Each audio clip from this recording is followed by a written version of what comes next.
오늘 하나님의 말씀은 요한복음 8장 31절, 32절 말씀입니다.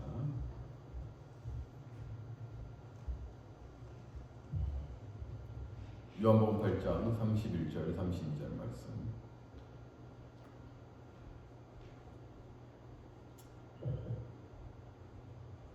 말씀을 함께 봉독하겠습니다. 그러므로 예수께서 자기를 믿은 유대인들에게 이르시되 너희가 내 말에 거하면 참으로 네 제자가 되고 진리를 알지니 진리가 너희를 자유롭게 하리라. 아멘. 예수님 당시에 유대인들은 세상에서 유일하게 하나님의 택한 백성으로서 하나님께서 주신 진리, 즉 모세의 율법을 간직한 백성이라고 그들 스스로 자부하고 살았습니다. 그 유대인들은 선민의식이 지금도 있지 않습니까? 이 선민의식에 사로잡혀 있던 이 유대인들은 진리를 알고 있을 뿐만 아니라 그 진리로 인해서 자유를 누리고 있다고 생각하고 있었습니다. 여러분 생각해 보세요. 유대인들은 많은 침략을 받았어요. 우리가 딱 제일 먼저 생각나는 것도 주전 722년에 북이스라엘이 아수르 제국에 멸망합니다. 또 남유다도 끊임없이 아수르 제국의 침략을 받습니다. 고통스러웠어요. 그리고 아수르가 멸망한 이후에는 신바벨론 제국이 다시 서게 됩니다. 그리고 그 바벨론 제국에 의해서 이스라엘은 속국이 되어 식민지가 됩니다. 또 바벨론이 멸망하고 나서는 페르시아와 메데, 페르시아 제국이 쓰지 않습니까? 또한 식민지가 돼요. 또 페르시아 제국이 쇠퇴하고 나서는 그리스 제국에 의해서 또 침략받아요. 그리고 또 시리아에 의해서 또 지배를 받게 되고요. 우리가 또 잘 아는 그 로마 제국에 의해서 속국이 됩니다.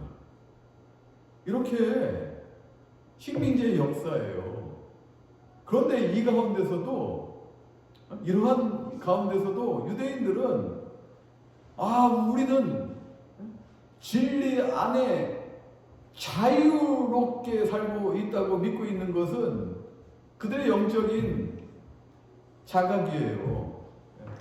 우리는 선민이고 그 많은 그 전쟁과 제국의 침략 가운데서도 하나님이 주신 그 율법으로 인해서 우리는 자유하고 우리는 선택한 백성이라고 믿고 살았습니다. 아브라함의 자손들이라기 때문에 하나님께서 아브라함을 선택하셨고 아브라함을 통해서 구원하시기 때문에 우리는 구원받은 백성이다 라고 믿고 살았어요. 그런데요, 예수님이 이 땅에 오심으로 인해서 놀라운 영적 지각의 변화가 생깁니다. 예수님이 뭐라고 말씀하셨어요? 오늘 본문 말씀의 그 배경을 보게 되면은 이제 예수님께서 이 땅에 오셔서 많은 기적과 표적을 나타내셨잖아요. 그러다 보니까 예수한 사람이 보통 사람이 아니네? 예수한 사람이 우리가 기다리던 그 메시아 아닌가? 그래서 예수를 추종하게 되고 믿게 됩니다. 그런데요, 예수를 믿는다는 것은 예수님이 진정 하나님의 아들로서 이 땅에 오신 목적, 즉 십자가에 달리시고 십자가 위에서 복음을 선포하시고 우리의 죄를 사하시고 우리를 살리시기 위한 그 목적을 알지 못하고 이 능력 있는 예수는 우리가 고대하는 메시아, 지금 우리가 영적으로는 우리가 진리를 갖고 그 율법을 갖고 있기 때문에 선택한 백성으로 자유하지만은 육적으로는 지금 로마의 식민지 아닙니까? 이런 문제들을 다 해결할 수 있고 우리가 육체적인 그 궁핍함까지 해결할 수 있는 현실적이고 속세적인 메시아로 여겼습니다. 즉 유대인들은 자신들이 영적이라고 여겼지만은 그들 스스로 주장하였지만은 진짜 예수님이 하나님이신지 하나님의 아들이신지를 분별하지 못하였던 것이에요. 예수님을 믿고 추종해도. 그래서 오늘 예수님께서 이런 배경에서 지금 말씀하십니다. 31절 말씀에 내 말에 거하면은 내가 참 제자가 된다는 거예요. 응? 자기를 믿은 유대인들에게요. 아 그래 잘 왔다. 너희 나를 믿으니까 너희가 이제는 진리를 알고 너희는 진리안에 자유하고 너희가 복을 받고 행복하고 너희는 이제 세상에서 많은 것들을 누릴 것이다 말씀하신 것이 아니라 예수님을 따르고 믿는 그들에게 내 말에 거하면은 전제 조건이 있어요. 내 말에 거해야지 내가 참 제자라는 거예요. 이게 무슨 말씀일까요? 내 말에 거한다는 것이 무엇입니까? 네? 여러분, 주님께서 내 말에 거해야 된다는 것은 첫 번째로 예수님의 말씀은 전적으로 신뢰할 수 있는 절대적인 가치를 갖고 있다는 거예요. 절대적인 가치는 뭡니까? 불멸하지 않는 거예요. 우리가 바꿀 수도 없는 거예요. 인위적으로 조작할 수도 없는 것입니다. 그러므로 우리는 신뢰해야 된다는 거예요. 예수님께서 말씀하시는 거예요. 내 말에 전적으로 신뢰하고 순종하고 복종하면서 겸손히 받들었을 때 너희가 참 제자가 된다는 겁니다. 두 번째로요. 이제는 이 주님의 말씀을 끝없이 즐겁게 기쁨으로 배워야 된다는 거예요. 여러분 제자라는 것이 무슨 뜻이죠? 제자의 정의가 뭘까요? 제자는 배우는 자예요. 스스로부터 배우는 자예요. 끊임없이 배워야 되는 거예요. 그런데 스스로부터 배워야 되는데 뭐 주저하면서 이렇게 배운다면은 정말 싫은데 어쩔 수 없이 배운다면은 그 학문이 기쁠까요? 그 학문이 제대로 배워질까요? 아니에요. 여러분이 학문을 탐구하고 뭔가 학문을 위해서 배우러 나가려면 열정, 기쁨이 있어야 되는 거예요. 내가 이것을 배울 수 있다는 기쁨이 있어야 된다는 거예요. 나에게 기회가 주어졌다는 기쁨이 있어야 된다는 것입니다. 여러분들에게 기회가 주어진 것입니다. 여러분들이 지금 바쁜 와중에서도 주일을 구별해서 오늘 특별히 종교개혁주일인데 구별해서 지금 이 자리에 계신다는 것은 하나님이 주신 기회라는 것입니다. 아무에게나 줄 수 있는 것이 아니에요. 오늘 우리 성도분들도 여행 가신 분이 있습니다. 저에게 전화하신 분도 계세요. 이게 우연일까요? 세상에 우연은 절대 없습니다. 여러분 하나님이 주시는 기회를 분별해서 기쁨으로 즐겁게 잡으셔야 돼요. 그리고 이래서는 끝나면 안 됩니다. 끊임없이 기회를 주십시오. 기쁨으로 즐겁게 맞이하겠습니다. 이것이 주님의 말씀에 거하는 참 제자의 두 번째 모습입니다. 세 번째는 이제 그 말씀을 받들고 그 말씀 안에 거하면서 그 말씀을 기쁨으로 배운다면은 거기서 머물러서는 안 돼요. 여러분들이 머리에만 머물러 있으면 안 됩니다. 어떤 학문도 마찬가지입니다. 어떤 지식도 머리에만 있으면 안 돼요. 그 지식이 마음으로 내려야 되고 발로서 행해져야 될 때 진짜 지식과 학문이 됩니다. 그러므로 여러분 주님의 말씀을 자기 실생활에 철저히 적용해야 됩니다. 선하게 적용해야 됩니다.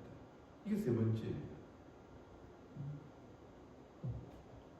이럴 때 주님께서 참 제자가 되고 주님의 말씀 안에 이러한 우리가 세 가지로 거하게 된다면요. 주님께서 32절에 뭐라고 말씀하셨습니까? 너희가 진리를 한다고 말씀하십니다.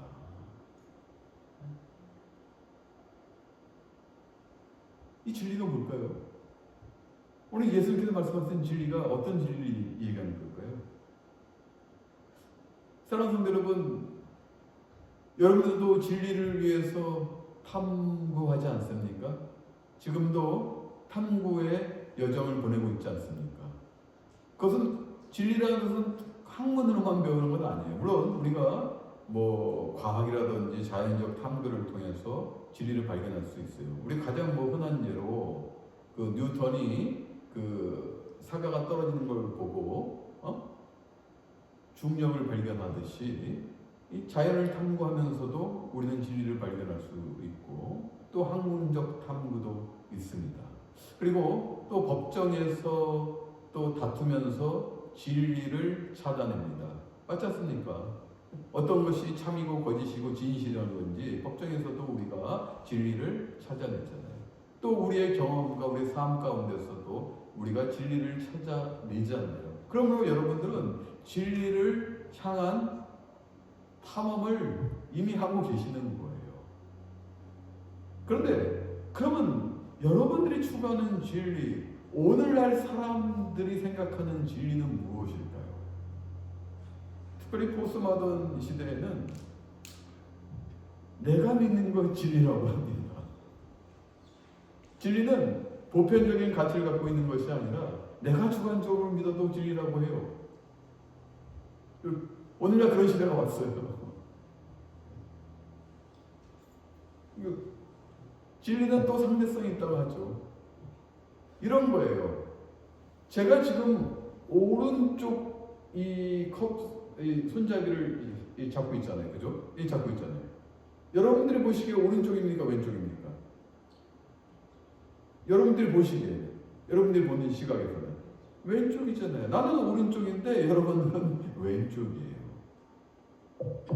그래서 포스모던 시대의 이 진리는 상호적이라는 거예요. 상대적이라는 것입니다. 여러분들이 왼쪽을 보면 왼쪽이 진리입니다.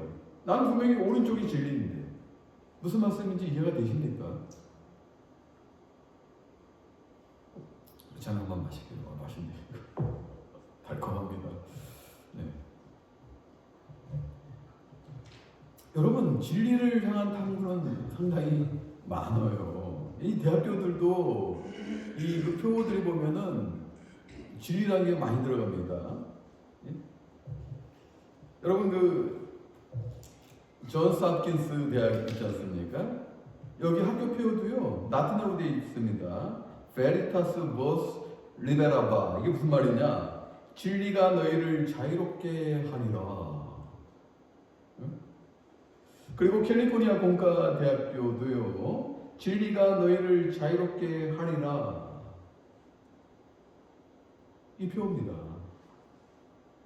많은 사람들이 그리고 많은 대학들이 이 세상에서 진리를 이야기합니다. 그럼 여러분들이 생각하는 진리는 뭘까요? 여러분 특별히 크리스천이지 않습니까? 하나님의 자녀지 않습니까? 한번 생각해 보세요. 여러분들이 생각하는 진리, 추구하는 진리가 무엇일까? 짧게 생각해 보세요. 언뜻 생각이 안 나잖아요. 그죠? 또 하버드 대학교의 이 표본도요 베리타스입니다. 라틴어입니다. 그 진리라는 뜻이에요. 그러면 이 대학교는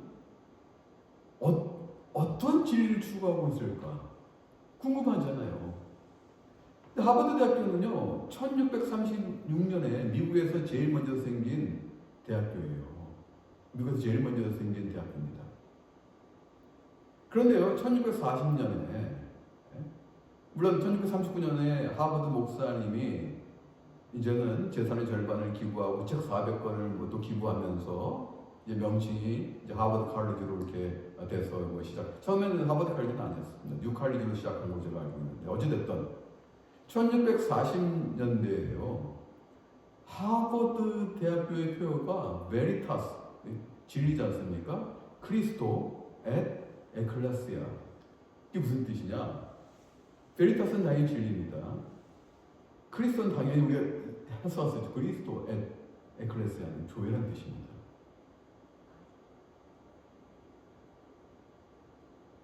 그리스도와 교회를 향한 주의라는 뜻이에요.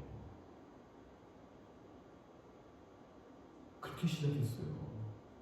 그런데 오늘날 어떻게 변질되갑니까? 그리스도와 교회를 담구하는 진리입니까? 아니, 여러분들 생각해 보십시오. 어떻게 변화서? 이거 변질된 겁니다. 이제 세상은 변화보다는 변질돼 가고 있습니다. 변질이라는 것은 어감적으로 부정적이죠. 옳게 변화되는 것이 아니라 나쁘게 변화되고 있다는 뜻입니다. 사실 진리는 성경에서 말하는, 예수님께서 말하는 진리는 그거예요. 첫 번째, 예수님 자신이에요. 예수님이 그리스도라는 것입니다. 우리를 살리시고 회복시키기 위해서 오신 메시아, 세속적인 메시아가 아니라 우리를 완벽히 구원하시기 위해 오신 메시아, 하나님의 아들, 예수님이 진리 그 자체이시라는 거예요. 두 번째는 뭘까요?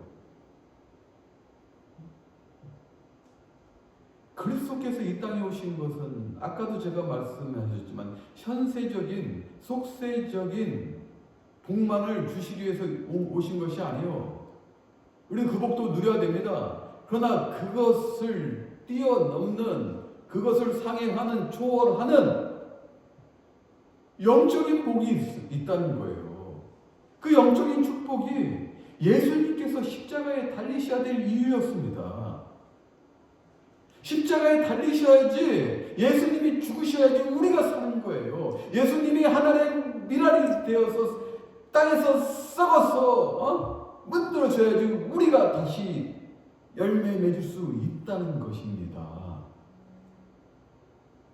이 진리는 예수님 당신이고 예수님이 오시는 그 목적, 십자가의 그 복음이에요. 한 가지 더, 그 복음은 무엇입니까? 당연히 굿뉴스죠. 근데 굿뉴스로는 이게 다 100% 우리가 느낄 수 있어요, 복음을? 좋은 소식. 어떤 좋은 소식이 있냐요? 우리는 죽을 수밖에 운명이지만, 여러분 너무 많이 들었잖아요. 그러나 다시 예수님처럼 부활하고 다시 사는 새 생명으로서 천국을 약속의 땅으로 받고 그 안에서 영생한다는 것입니다. 이것이 진리입니다. 오늘날 이것이 너무 희미해진 거예요. 이것이 정확하다면요, 이 진리를 여러분들이 정확하게 알고 있다면은 교회에 함부로 안 나오지 못합니다. 안 나가면 두렵습니다. 주일이 기다려집니다. 왜요? 예수님 만나는 날인데요. 물론 꼭 주일날 만나는 건 아니지만 주일이 가장 큰 거예요. 시대가 돼야 되는 거예요.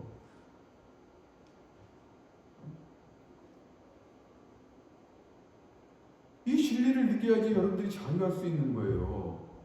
올바른 진리를 갖고 있지 못하면 자유하지 못해요. 자유는 분명히 방종을 배제합니다. 자유라고 해가지고 다 방종하는 것도 아니에요. 예를 들자면은, 여러분 창세기에 나오는 에덴 동산 아시죠? 인류 최초의 낙원이지 않습니까? 하나님께서 인간을 창조하시고 가장 좋은 곳에 인간에게 살게 하셨어요. 그런데 하나님께서 100% 다 자유를 주셨을까요? 아니에요.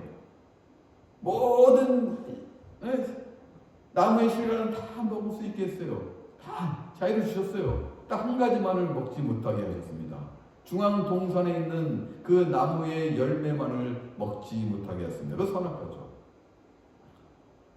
그 한 가지만을 먹지 못하게 했는데 그거를 절제 못함으로 인해서 인간이 타락하지 않습니까? 그러므로 우리는 이것을 생각해야 돼요.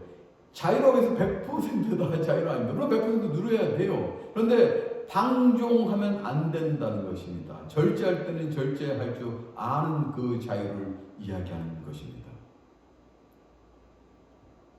여러분, 그러면은 예수님께서 이제 너희가 진리를 알았다면은 진리 안에 자유하라 말씀하십니다. 오늘 설교의 제목도 참된 자유를 누려라 아닙니까? 참된 자유가 뭐예요? 여러분들이 일단 영적인 무지에서 벗어나는 것이었습니다. 사람들은 영적 무지입니다. 예수님을 알려고 하지 않으면 영적 무지예요. 본인의 존재도 모릅니다. 내가 어디로부터 오고 어디로 갈 것인지, 내가 왜 이 땅에서 무엇을 해야 되는지 알지 못합니다. 존재성이 없어요.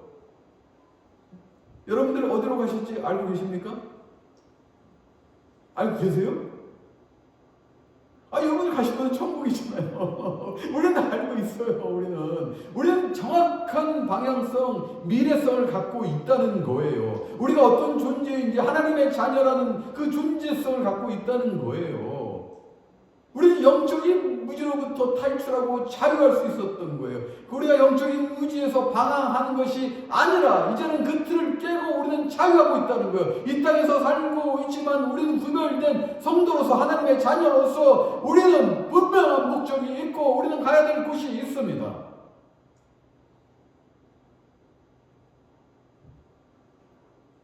자유하는 거예요.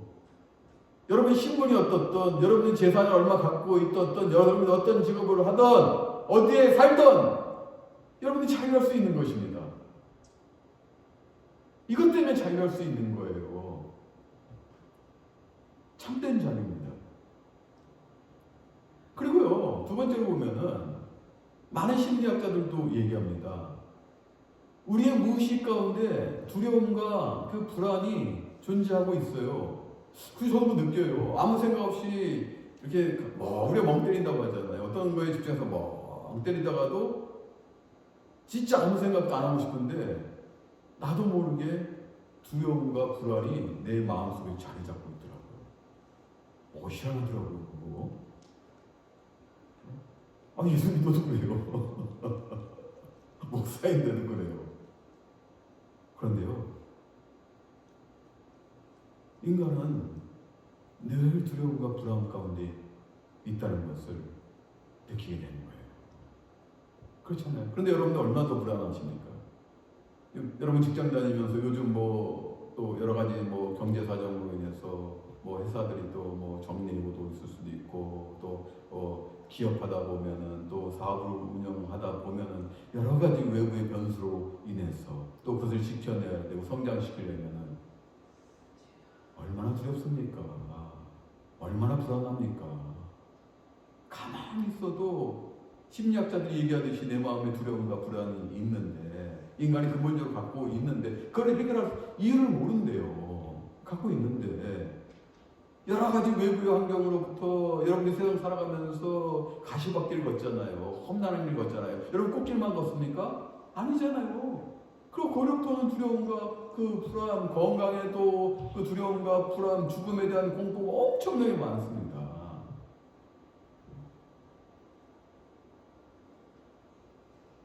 여러분, 그런데요, 이 안에 여러분이 자유할 수 있는 것은 딱 명심하셔야 돼요. 여러분은 영생의 존재라는 것. 그 영생은 주님이 주신 우리에게 소망입니다. 여러분들은 그러므로 소망의 자녀예요. 여러분들이 일시적으로 두려울 수 있어요. 불안할 수 있어요. 여러분들 갖고 나와서 그건 인간이 갖고 있는 그 자아의 일부입니다. 분명합니다. 그런데요, 그 안에서도 자유할 수 있는 것은 여러분들 주님께서 이 땅에서 하신 사역 때문입니다.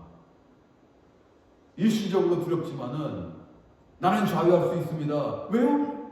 여러분 죽음보다 더한 두려움이 있습니까? 나는 죽어도 다시 삽니다. 그리고 영원히 죽지 않습니다. 물론 내가 일시적으로 세상이 주는 그 외압 때문에 불안할 수 있지만은, 그러나 근본적인 내 마음은 주님이 주신 놀라운 그 능력으로 기쁨으로 나는 두려움과 불안에서도 자유할 수 있습니다. 확신을 심어주신다. 이 자유함은 확신을 심어주는 것입니다. 그리고 마지막으로 여러분들 거짓자 아십니까? 여러분들은 분명히 자아가 있습니다. 근데 우리는 인류가 에덴 동산에서 타락함으로 인해서 우리는 거짓자를 계속 계승받습니다. 그리고 여러분들은 계속 그 거짓자를 쌓아갈 것입니다. 지금도 쌓아갈 것입니다. 그런데 이 거짓자는 그리스도를 필연적으로 대적하게 돼 있습니다. 그러나 그 진리의 복음으로 인해서 우리는 이제 참 자아로 나아가기로 결정합니다. 이것이 자유함입니다. 내가 이제는 바꿀 수 있는 것, 변화될 수 있는 것, 자유하십시오. 사랑하는 성도 여러분, 이것이 507년 전에도 이러한 일이 있었습니다. 진리를 위해서, 진리를 사수하기 위해서 지금부터 507년 전 1517년 10월 31일에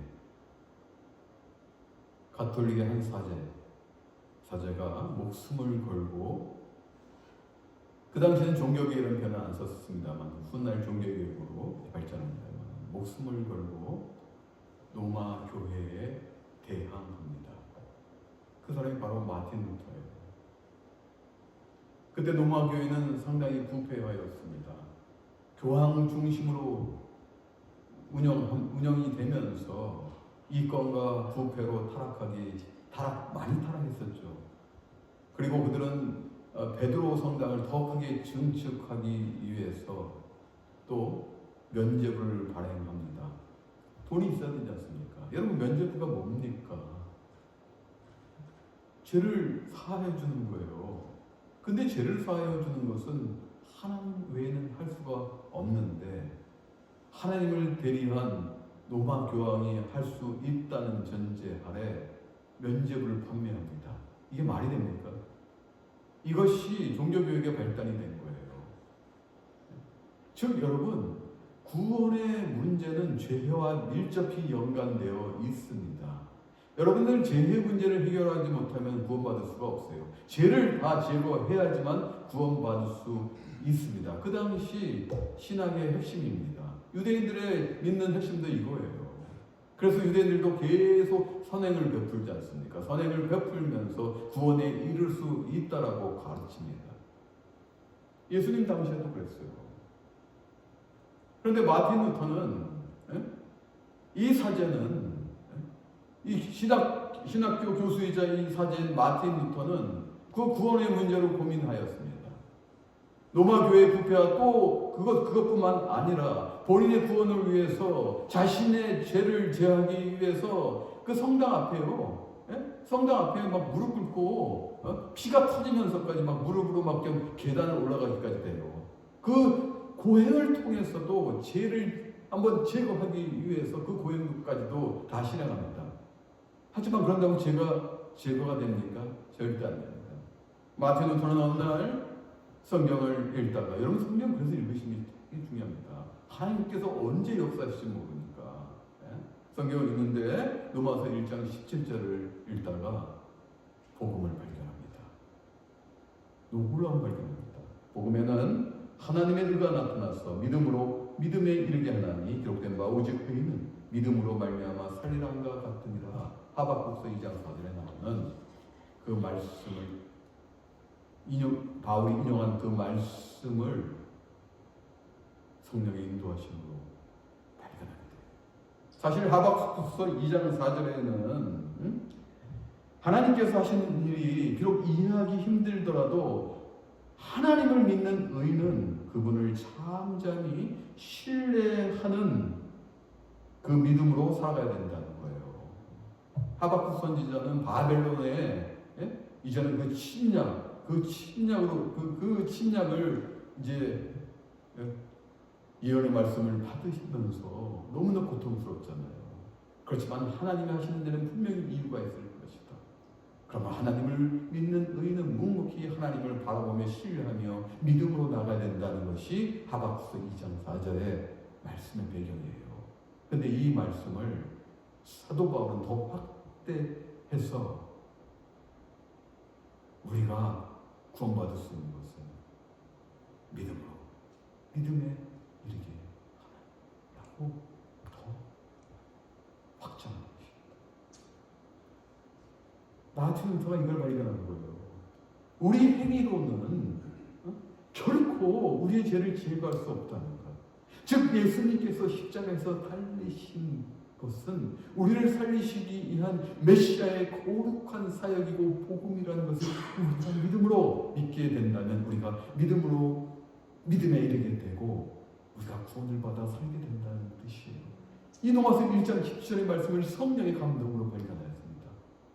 그래서 마틴 루터는 확신이 있었어요. 그래서 비텐베르크 성당에서 1517년 10월 31일에 95개의 방방문을 붙였습니다. 그래서 우리가 개신교를 프로테스탄트라고 얘기하지 않습니까? 우리가 저항한 거.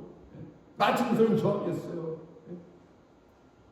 단순히 로마의 부패, 면제부 팔았던 그 부패뿐만 아니라 구원의 그 진리를 재발견한 마틴 루터는 95개의 방방문을 당당하게 붙이면서 생방을 걸어가며 붙이면서 종교의 교육에 서막을 연 것입니다. 이것이 10월 31일이에요.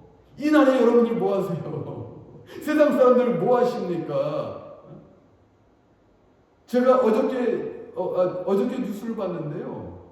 토요일날, 한국 시간으로 토요일날 이태원에 할로윈 인파가 또 그렇게 많이 모였대요. 물론 그 할로윈 때문에 그 많은 사람 죽었잖아요. 그 자리에는 꽃다발 다 갖다 놓고 추모도 했다고 하더라고요. 여러분, 2년 전이에요, 2년 전.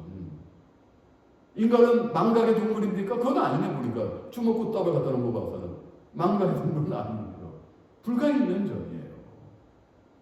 여러분, 세상은 진리를 자꾸 왜곡하고 변질시켜가고 자기들이 믿는 진리를 진리라고 주장하고 있습니다. 이거 한국뿐만입니까? 켈트 민족의 무속신앙을 왜 한국에서 지켜야 됩니까? 물론 비즈니스 산업 때문에 미국도 난리예요. 제가 미국에 처음 왔을 때보다 더 커졌어요. 할로윈이 지금 엄청나게 보였어요. 제가 미국에 처음 왔을 때도 물론 작은 건 아니었지만은 그때보다 시장이 더 커지고 사람들이 반응이 더 확장이 됐어요.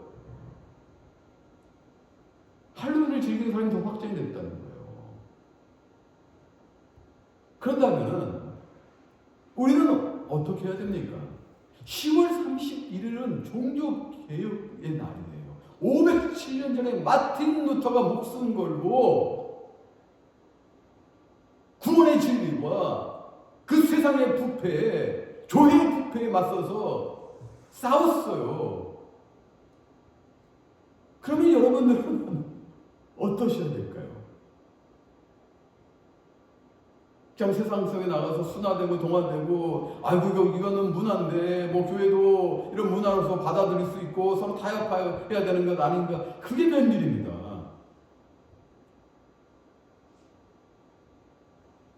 사랑하는 여러분, 마틴 루터가요 있었던 시절에는요 그 성경이 라틴어로만 돼 있었어요. 근데 라틴어 성경 외에는 다 이단입니다. 그래서 윌리엄 틴데이라는 사람이요, 영국 사람인데요, 코인의 그릭, 이 성경이 이제는 구약 성경이 코인의 그릭으로 번역이 됐어요. 그래서 그거를 중심으로 해가지고 영어 성경으로 번역을 하기 시작했습니다.